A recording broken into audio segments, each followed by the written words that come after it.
धर्मवीर छत्रपती श्री संभाजी महाराज की अखिल भारतीय मराठी पत्रकार परिषद आणि स्वातंत्र्य सैनिक माणिकराव देशमुख सामाजिक विकास प्रतिष्ठान यांच्या संयुक्त विद्यमाने आज आपल्या बीड जिल्ह्यातील या देवडी गावामध्ये पुरस्कार वितरण आणि पत्रकारांच्या गुणगौरव सोहळ्याच्या या खास कार्यक्रमाच्या साठी आवर्जून उपस्थित आणि ज्यांनी आता मार्गदर्शन केलं ते किसान पुत्र आंदोलनाचे प्रणेते आदरणीय अमर हबीब सर, ज्यांनी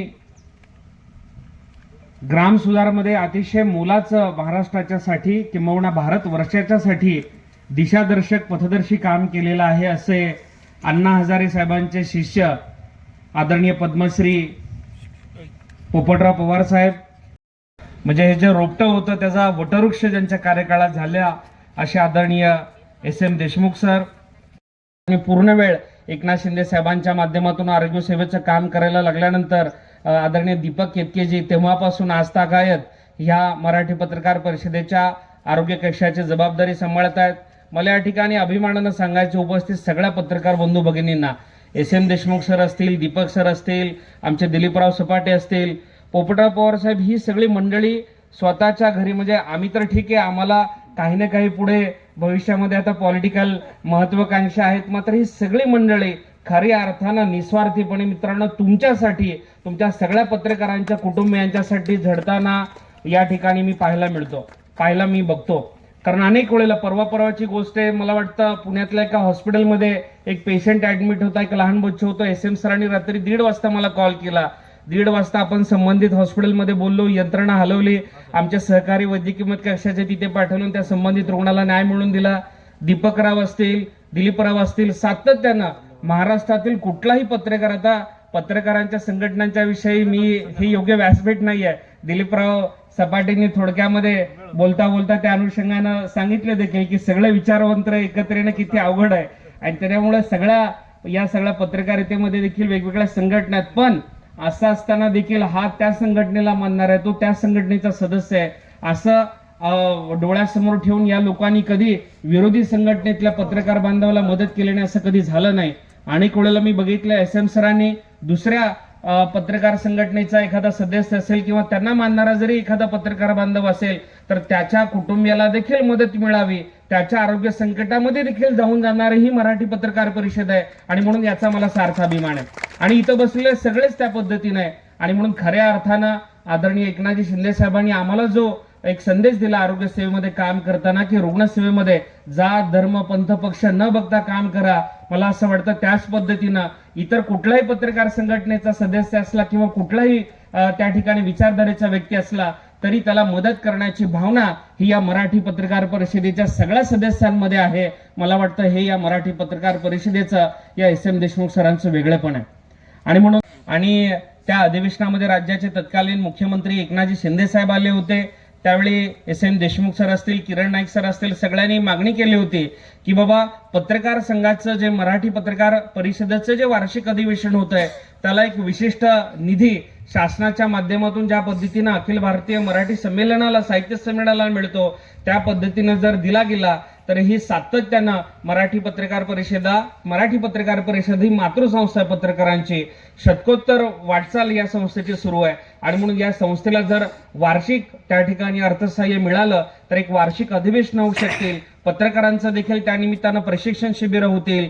येणाऱ्या काळामध्ये जी पत्रकारांच्या समोर नवनवीन आव्हानं आहेत त्या अनुषंगानं साधक बाधक चर्चा होईल आणि चांगली नवीन पत्रकारांची पिढी या ठिकाणी घडू शकेल अशा पद्धतीची मागणी केली होती.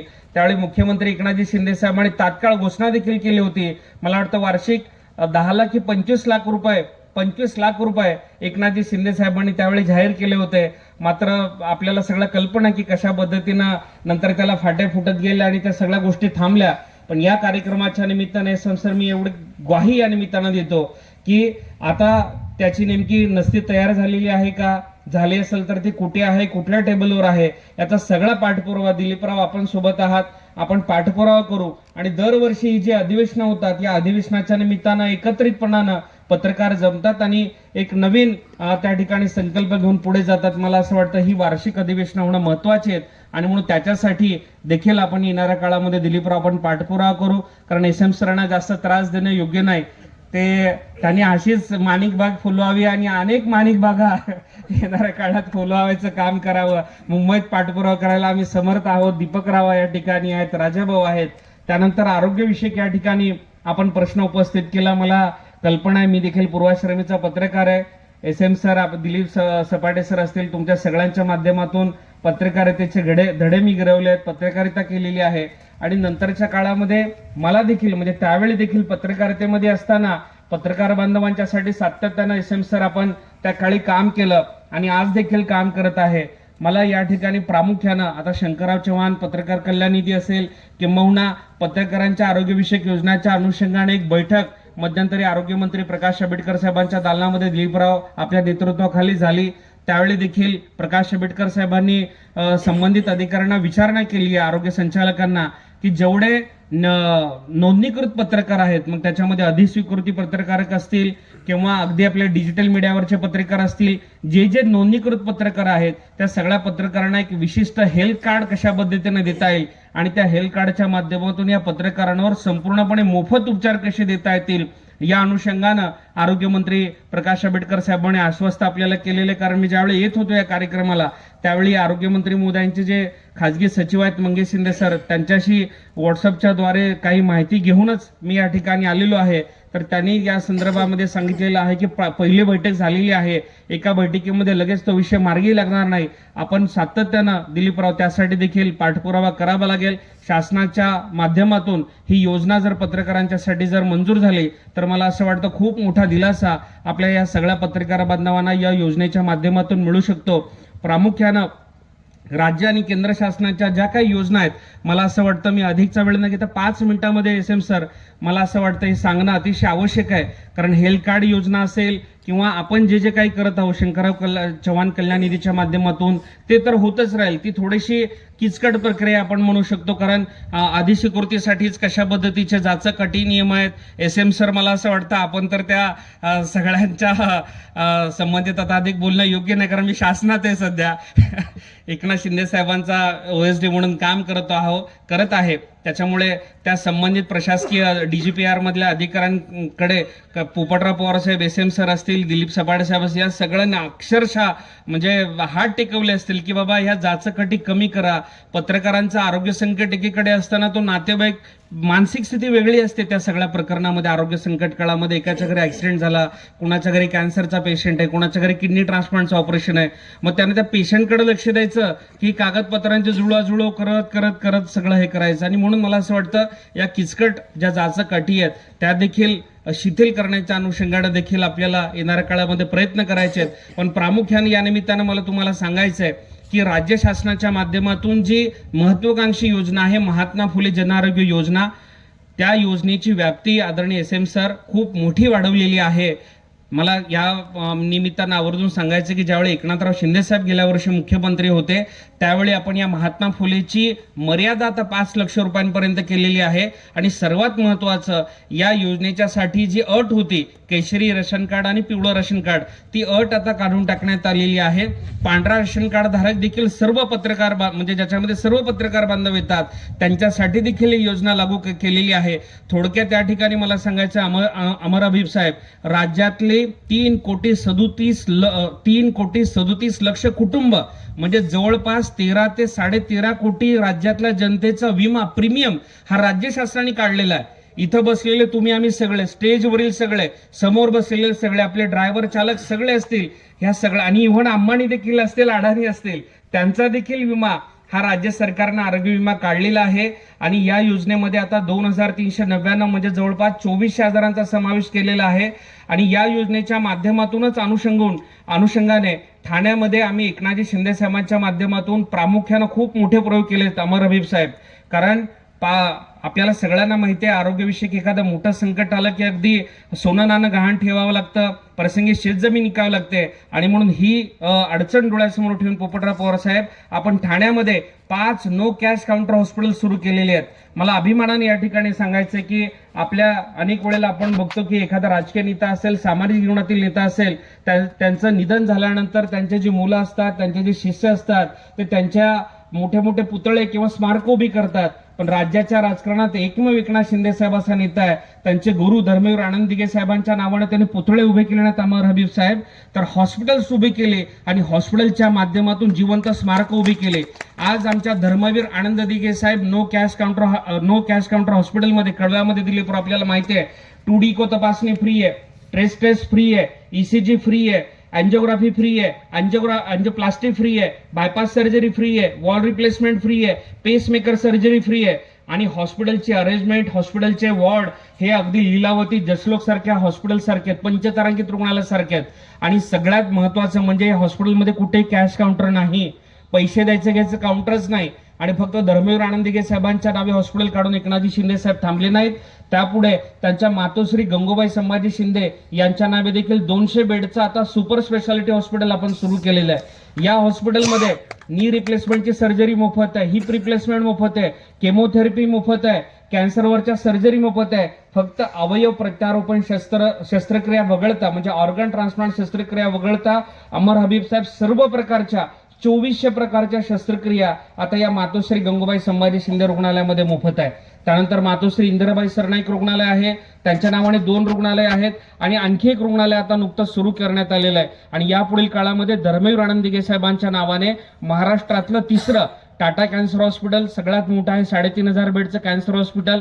त्यानंतर national cancer institute Devendra Fadnavis साहेबांनी सुरू केलंय. आणि त्यानंतर महाराष्ट्रातलं सर्वात मोठं हॉस्पिटल धर्मवीर आनंद दिघे साहेबांच्या नावाने ठाण्यामध्ये कॅन्सर हॉस्पिटल साकारते, ते देखील पूर्णतः निशुल्क असणारे SM सर.